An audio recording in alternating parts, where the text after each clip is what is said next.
কেমন আছেন সকলে? অনেক দিন পর আপনাদের সঙ্গে একটি বড় ব্লগ শেয়ার করতে যাচ্ছি। আর ব্লগটা হচ্ছে আমার জন্মদিন নিয়ে, কেমন কাটালাম সেটাই। আর এখানে দেখুন জন্মদিনের আগের দিন বাবা আর দিদি হচ্ছে আমাকে ফোন করে উইশ করলো।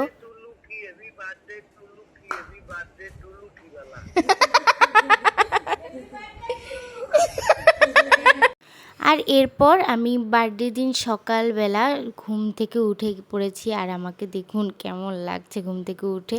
তো ঘুম থেকে উঠেই আমি হচ্ছে সবার ফার্স্টে ফ্রেশ হয়ে নিলাম। যেহেতু আজকে আমার জন্মদিন, তাই চেষ্টা আছে দিনটা খুব সুন্দরভাবে কাটানোর। ফ্রেশ হয়ে তাড়াতাড়ি করে বিছানাটা গুছিয়ে নিলাম। আর প্রতি বছর আমার জন্মদিনে এত বৃষ্টি হয়, আমার ভালোই লাগে না। এই জুলাই মাসে প্রত্যেক বছর অনেক বৃষ্টি হয় আমার জন্মদিনে। আর মায়ের মুখে শোনা, আমি যখন হয়েছিলাম সেদিনও নাকি অনেক বৃষ্টি হয়েছিল। তো সব মিলিয়ে হচ্ছে বৃষ্টি আমার ভালো লাগে, কিন্তু অতটাও ভালো লাগে না যে সারাদিন ধরে বৃষ্টি পড়তে থাকে। কিন্তু বাইরেটাই হচ্ছে আজকে সারাদিন ধরে বৃষ্টি পড়ছে। যাই হোক, আমি এর মধ্যে স্নান সেরে আসলাম, কারণ এখন আমি যাব পুজো দিতে। কারণ ভগবানের আগে কিছুই নয়, সবার ফার্স্টে ভগবানেরই জায়গা। তাই আমি এখানে তাড়াতাড়ি করে রেডি হয়ে নিচ্ছি, কারণ এখন আমি চলে যাব পুজো দিতে। আর পুজো দিতে কার কেমন লাগে আমাকে কিন্তু অবশ্যই জানাবেন। আর এই দেখুন, এই হচ্ছে আমার ছোট্ট গোপুসোনা। আমার কিন্তু আমার গোপুসোনাকে সাজাতে ভীষণ ভালো লাগে। আমার এই গোপুসোনার অনেক কাহিনী রয়েছে। সেই কাহিনী না হয় অন্য একদিন আপনাদের সঙ্গে শেয়ার করব।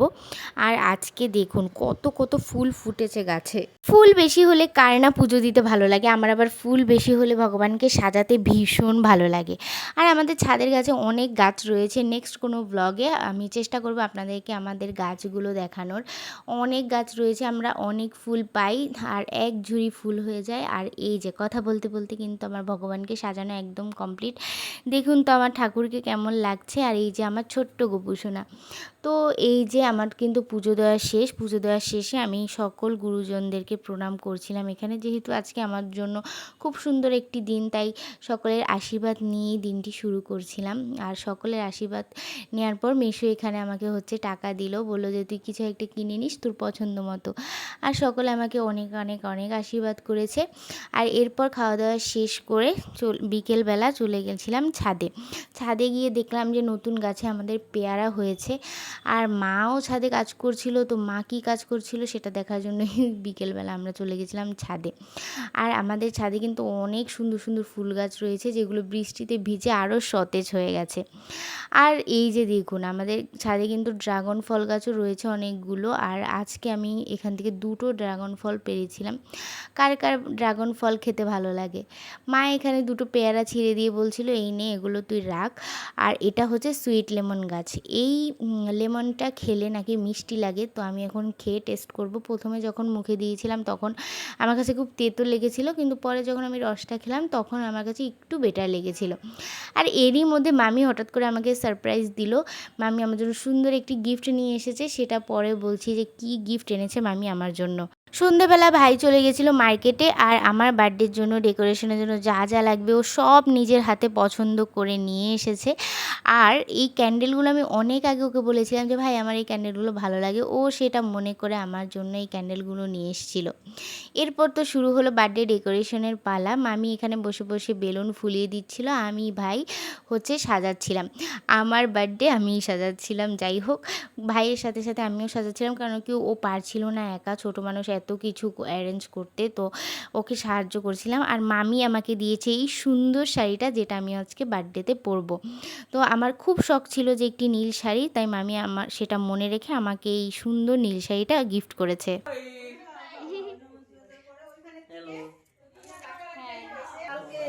বার্থডেতে তো আমাদের সাজগোজ একদম কমপ্লিট, আমিও রেডি হয়ে পড়েছি। আর এই হচ্ছে আমাদের ছোট্ট ডেকোরেশন। যাই হোক, ভাই আমার জন্য সুন্দর একটি কেক আর সুন্দর একটি ফুলের তোড়া নিয়ে এসেছিলো, আমি তো দেখে ভীষণ খুশি হয়ে গেছি। আর এখানে মাকে আমি বলছিলাম যে মা তুমি একটু হাসো, কারণ মা ছবি তোলার সময় অনেক সিরিয়াস হয়ে যায়। যাই হোক, এই হচ্ছে আমার ফাইনাল লুক। আমাকে শাড়িটা পরে কেমন লাগছে সেটা অবশ্যই জানাবেন। মামির দেওয়া শাড়ি আমার ভীষণ পছন্দ হয়েছে, মামি তোমাকে অনেক ধন্যবাদ। এটা হচ্ছে আমার দিদাও কিন্তু আজকে ভীষণ খুশি ছিল। দিদা একদম আমার পাশেই বসেছিল। আর এরপর একে সবাই আমাকে ধান দুব্ব দিয়ে আশীর্বাদ করলো।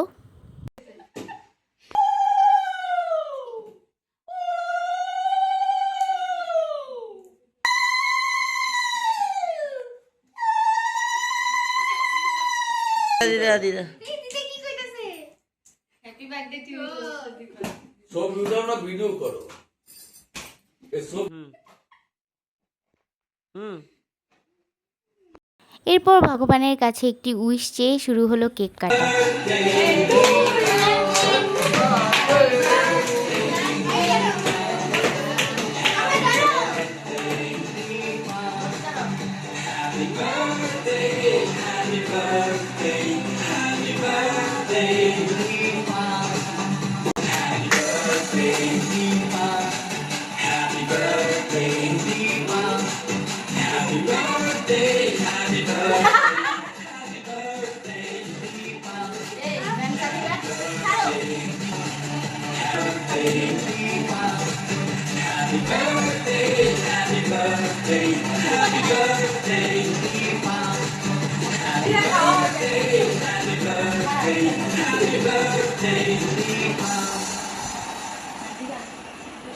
দীপা এদিকে আয়।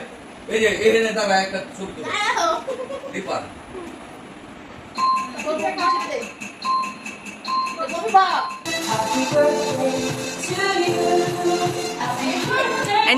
আরেকবার লাগা আরেকবার লাগা আরেকবার লাগা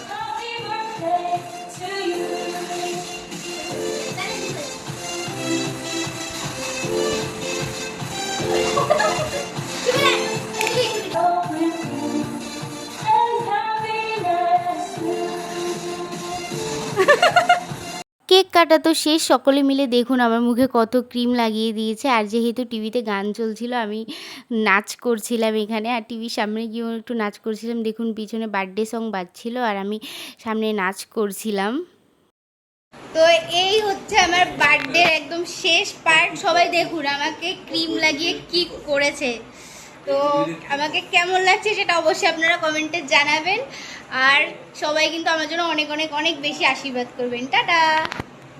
হাসি মজায় খুব সুন্দর করে কেটে গেল আমার জন্মদিনটা। তো আমার বার্থডেটা আমি যেরকম চেয়েছিলাম, যেরকম আশা করেছিলাম ঠিক সেই রকমই হয়েছে। একমাত্র আমার এই ভাইয়ের জন্য ও খুঁজে খুঁজে মানে নিজে পছন্দ করে প্রত্যেকটা জিনিস এনেছে, আর প্রত্যেকটা জিনিসই খুব আমার পছন্দ হয়েছে। তো ভাই তোকে অনেক অনেক ধন্যবাদ, তুই আমার বার্থডেটা অনেক অনেক বেশি স্পেশাল করেছিস। আমি আশীর্বাদ করি। হ্যালো ঋতু। জন্মদিনের পরদিন সকালবেলা নিজের বার্থডে ডেকোরেশন দেখতে কার না ভালো লাগে বলুন। তো যাই হোক, এই ছিল আমার বার্থডে ছোট্ট একটি ব্লগ। আশা করি আপনাদের ব্লগটি ভালো লেগেছে। কেমন লেগেছে সেটা অবশ্যই জানাবেন। দেখা হবে নেক্সট ভিডিওতে। টাটা।